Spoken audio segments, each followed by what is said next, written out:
Бэхэнд цэнхэрсэн хурууны минхээ үсгдийн төвтөртэйгэн хоцордоо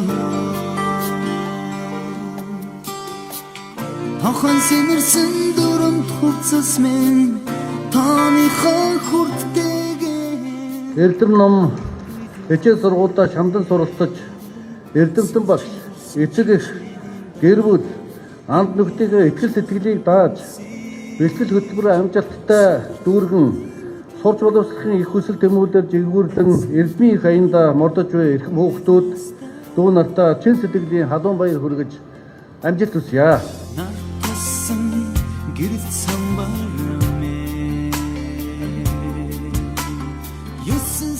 Төгсөгчдөр бол төгсөж ирсэн.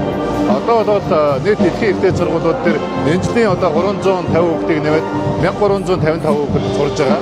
За энэ жил одоо 170 хүүхэд бас төгсөж ирж байна. Тэгээд энэ төгсөж ирж байгаа хүүхдүүд маань бол тухайн нөгөө 330 сум 170 оноос хамгийн шилдэгүүд нь явж байгаа шүү дээ. Тэгээд буцаж яг өөрийнхөө сурж байгаа сургууль, өөрийнхөө сурж байгаа аймаг дээр очиж ажиллах ийм үүрэгтэй ийм үүрэг хүлээсэн.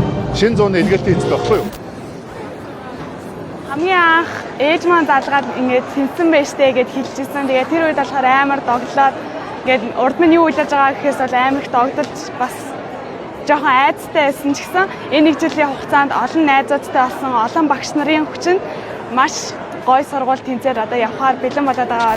Булган аймгийн Могот Өнгөр улсын Дебрецений их сургууль цэлгааны инженер. Гэр бүлийнх маань л хамгийн их тусалсан сэтгэл дэм үгэн хэцүү үед ойлгоно. Манай ээж бол бүх үед дэм. Ээж авдаа энэ ташрамд баярлалаа гэж хэлээ. Өдөө зэрэгтэй яваа та хэдийн маань ч гэж хэлсэн. Би одоо Америкийн нэгдсэн улсын Висконсины Мэдисон гэдэг их сургууль суралцахаар явж байгаа. Хичээсээр явах юм бол тэгээд үр дүнг нь хүртдэг юм байна гэж хэлээ да. Би Баянгор аймгийн Бууцгаан сумаас ерөнхийлөгч хэлгээд 2 оны зөв хөтөлбөрт тэнцсэн байгаа. Би ер нь л 10 дугаарыг даах мэдээд өөрөө зориг болоод хичээлээ ээжтэй сайн оноо авахын тулд нэлээд хичээсэн. Тэгээд тэнцэндээ маш их баяртай байна. Энэ жилийн манай ерөнхийлөгч хэлгээд 2 оны зөв хөтөлбөрт шалгарсан хүүхдүүдийн нэрс маань сая зарлагдсан байлээ. Тэгээд тэр хүүхдүүд маань ингээд шантралгүй маш их хичээгээд бэлтгэл хөтөлбөрийн амжилттай туулаараа ер нь бэлтгэл хөтөлбөрт сурж байхад ер нь маш их шантрах зүйлүүд зөндөө гарч ирсэн. Тэгээд тэр үед ирээдүгээ бодоод ер нь хичээртэй байгаад үеийнхээ маань хичээвэл болно шүү.